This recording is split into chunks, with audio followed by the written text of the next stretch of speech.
Estamos recebendo aqui nos estúdios da Rádio Princesa a superintendente da Fundação Municipal do Meio Ambiente de Grão-Pará, FAMGP, a Vanderleia Baggio Matuschak, a Vande, e o secretário de Planejamento e Desenvolvimento Urbano do município de Grão-Pará, Hélio Alberton Júnior.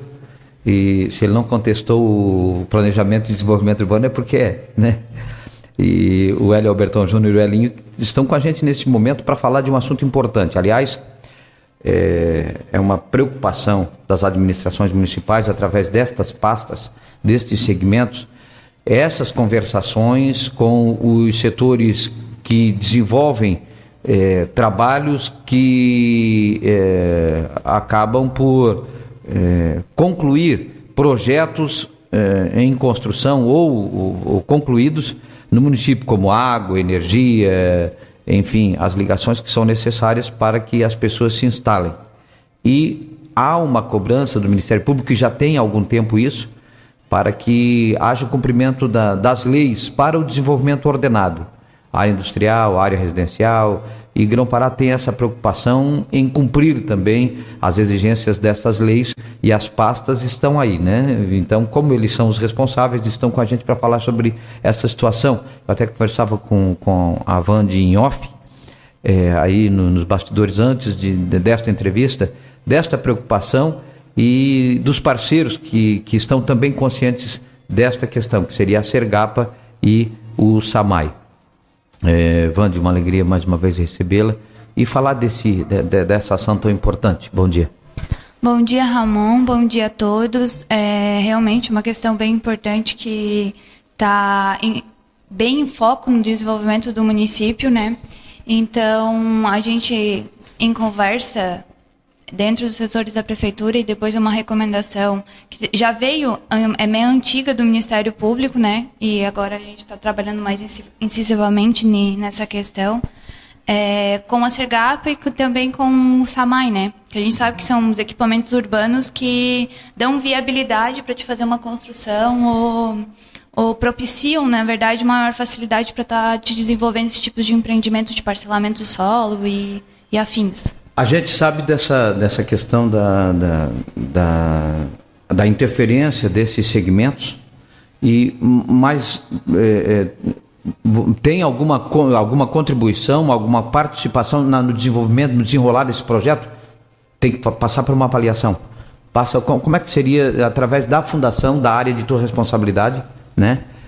Os procedimentos até se chegar a poder instalar água e energia? Então, a recomendação que foi expedida, né, tanto para a SAMAI quanto para a Sergapa, foi de que em imóveis rurais, quando tivesse essa solicitação para estar instalando um novo poste ou relógio de energia elétrica e água, quando possível, né, que passasse por uma declaração de viabilidade ambiental lá da Fundação do Meio Ambiente. O que a gente avalia como fundação para estar emitindo isso?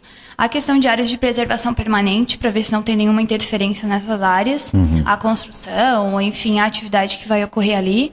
E também se não vai ter, se a gente não enxerga um possível parcelamento irregular do solo já ocorrendo naquele terreno, né?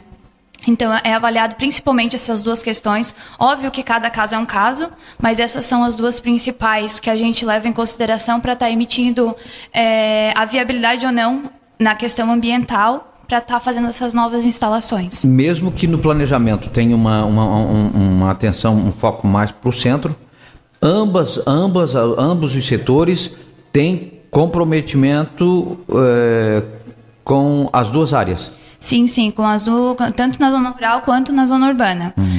Na zona urbana, depois o Elin vai falar melhor, mas também passa por essa declaração de viabilidade ambiental, só que ela está vinculada ao alvará.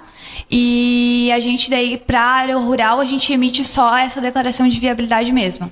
Mas são levados em consideração tanto para as duas áreas, porque a gente está se deparando com muitos parcelamentos do solo irregular em área rural, que daí não tem nenhum planejamento, tanto de rua, tanto de equipamentos de drenagem, de esgotamento sanitário. Então, para estar evitando isso, que a gente sabe que é um problema futuro, que vai recair sobre o município, né? A gente já quer evitar agora já de início, para estar regularizando, não é nem querer evitar, né? Mas vamos estar regularizando, estar fazendo da forma correta, para não estar onerando o município. A regularização é dos já construídos. O número é muito grande de construções de forma inadequada na área rural? A gente encontra, sim, bastante. Né? Porque ao longo dos anos funcionou veio assim. Se fazendo cada um construía a critério e deu. Isso sem qualquer respeito de APP, sem procurar pelo menos um órgão público para estar sabendo a melhor forma de estar fazendo isso.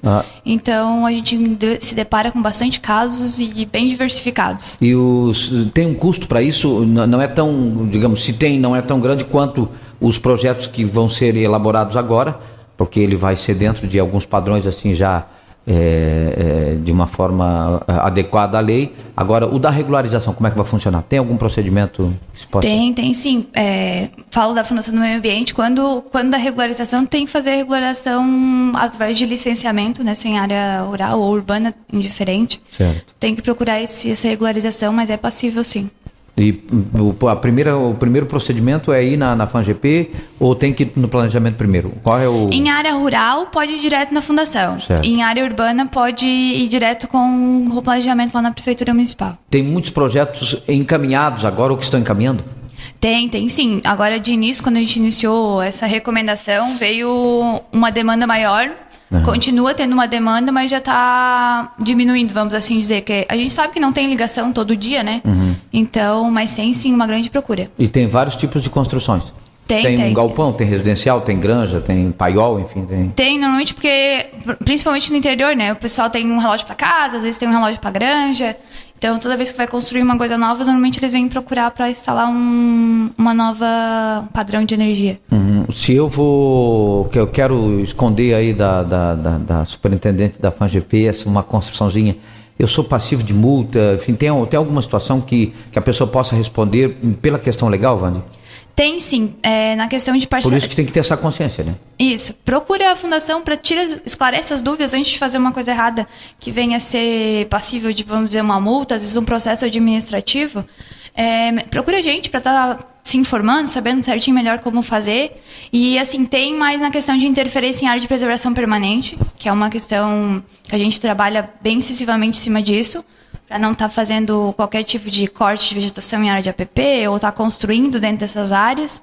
E também tem a questão do parcelamento do solo, mas assim, a gente não trabalha com o objetivo, vamos dizer, de multar ou de... Isso, essa não é a ideia, de né? onerar o proprietário, mas sim de regularizar, de fazer da melhor forma possível, de estar sempre orientando, porque a gente está ali para isso, né? A gente não está para inferir qualquer problema ou maior dificuldade ao proprietário. Só fazer cumprir a lei, na verdade. Isso mesmo. Vamos conversar com o Hélio Albertão Júnior, o Elinho, que acordou cedo nessa sexta-feira para vir aqui também falar com a gente sobre esse momento.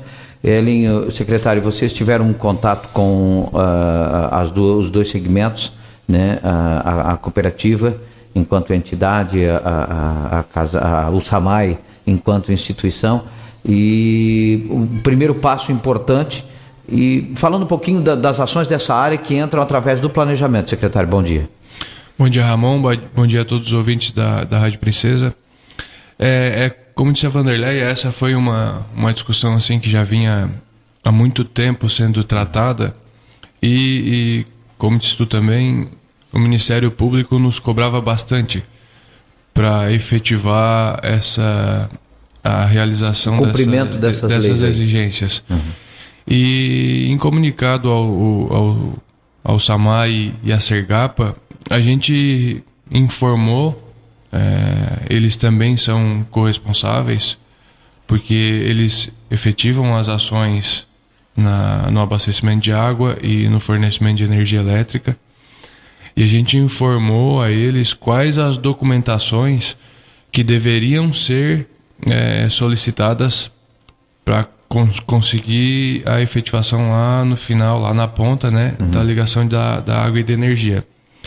Essas documentações, elas são o mínimo para que a gente consiga comprovar que aquele imóvel, aquele proprietário, ele está dentro do que trata as leis municipais, que hoje é o mínimo para a gente conseguir ter um ordenamento urbano aceitável, assim, vamos colocar a nossa legislação de parcelamento de solo, que trata parcelamento de solo, ela lá de 1970, é uma legislação antiga, não tem cobranças absurdas, não é nada muito complexo, mas é o mínimo para a gente dizer assim, não, eu moro em um município que cresce ordenadamente, é um município bonito, não tem problemas documentais, não tem problemas de loteamento, mas...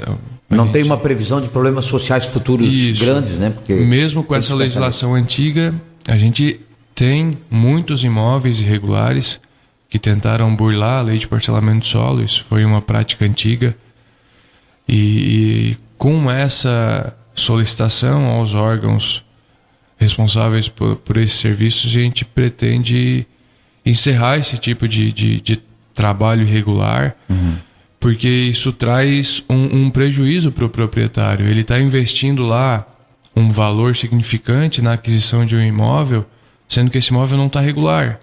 Ele não cumpre padrões mínimos, em algumas vezes ele não tem nem projeto urbanístico, é um lote na frente atravessado do outro, o arruamento não segue padrão do município, quase que na maioria das vezes o acesso aos imóveis é dificultado. Então, esse tipo de trabalho que a gente começou a fazer agora é para evitar com que esse tipo de proliferação de loteamentos clandestinos e irregulares continue a acontecer.